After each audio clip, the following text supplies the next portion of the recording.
And that brings me straight to my next story. India may have dilemmas about its future piloted aircraft, but India is riding the wave of being on the very cutting edge of something that could change the very paradigm of air power in the future. What you're looking at here is an animated concept of India's own Loyal Wingman drone. Think of it as an assistant that fighter pilots will have in the air. A pilot gets into a cockpit, but he also has what is called the CATS Warrior. This is something that is being pioneered by Hindustan Aeronautics Limited and will be taking its first flight this year. This may be an animated clip, but the product is real, it's on the ground, and will be in the air soon. A Loyal Wingman, or a collaborative combat aircraft, is basically a robotic unmanned aircraft that flies in collaboration with fighter aircraft and conducts all kinds of tasks for the pilot, elevating the pilot to the role of a mission commander. He can send his drone off to attack targets, or to fetch information, or to soak up intelligence, or to act as a decoy, to distract, to divert. Any number of missions can be taken on by the CATS Warrior, and it is the CATS Warrior that has been the cynosure of all eyes at Aero India, which is why it is my deepest pleasure and privilege to have with me today Group Captain H.V. Thakur. He is the Chief Test Pilot at Hindustan Aeronautics Limited and a person widely regarded as pioneering and being at the forefront of the CATS Warrior and many other fixed-wing programs at HAL. Group Captain Thakur, really good to see you. Thank you so much for your time. I know it's a hellishly busy day for you there on day one at Aero India. But first of all, a huge congratulations on what the CATS Warrior has been able to achieve so far. Give us a quick update, Group Captain Thakur, on where things are with this very, very exciting project.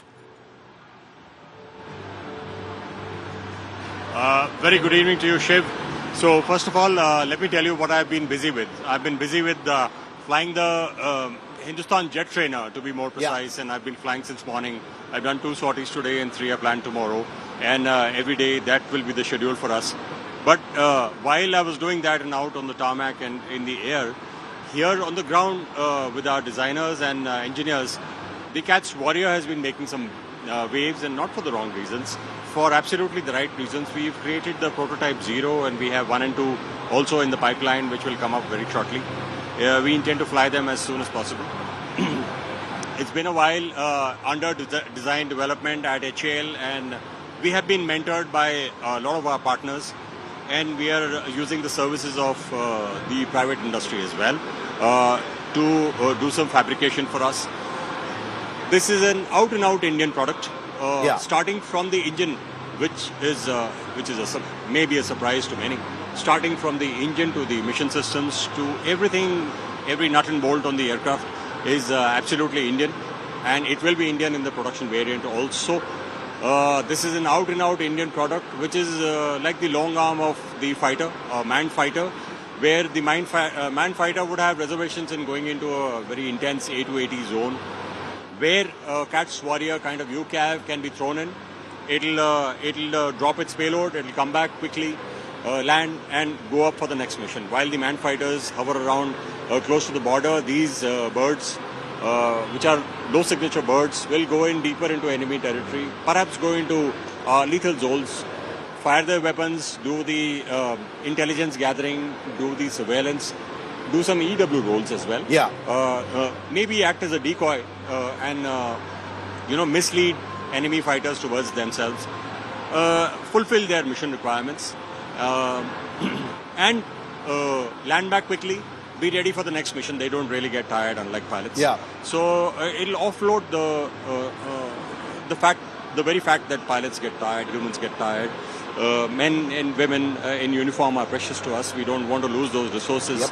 So this is like for every manned fighter, if you get 3 or 4 unmanned machines which are there as wingmen to them, loyal wingmen to them, and they go ahead of them, you immediately have a fighter force which is rather than 700 aircraft, you have 2,500 aircraft within no time. They are easier to manufacture, they are easier to design and develop. Of course, we have to cross a few humps before we say all of that. But that's what combat air teaming system is all about, and we are in the big game, and we are ahead of the curve.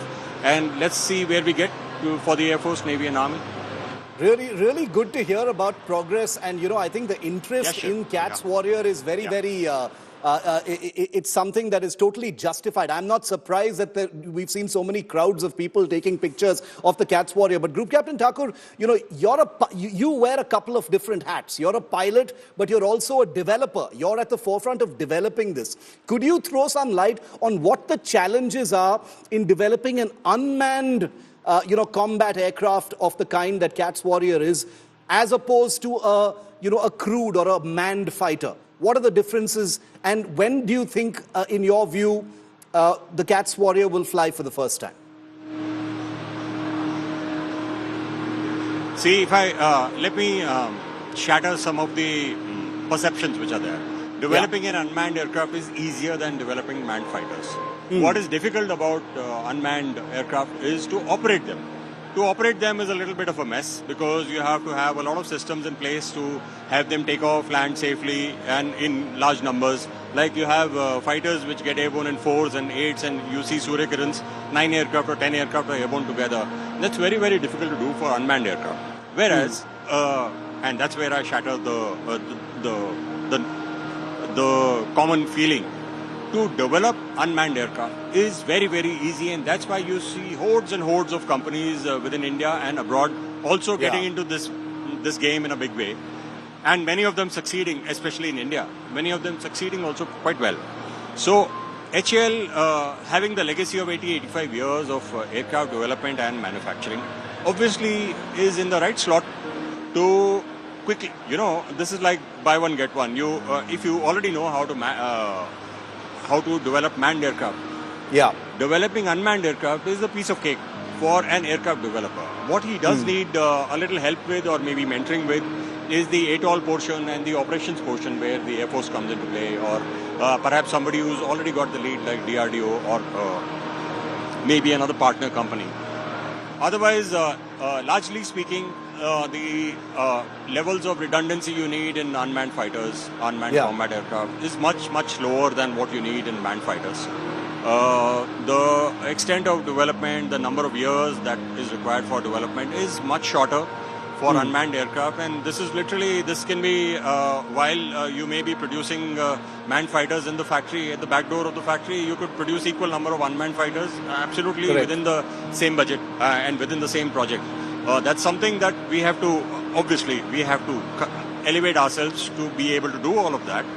And it's easier said than done now, but 10 years down the line, you will perhaps see that what I'm saying turns out to be true in the future. And that's where everybody is headed, and we are right on the curve, and I think we are up to the challenge of this disruptive kind of combat, where this is the only way to beat or be at par with a very, very large adversarial force.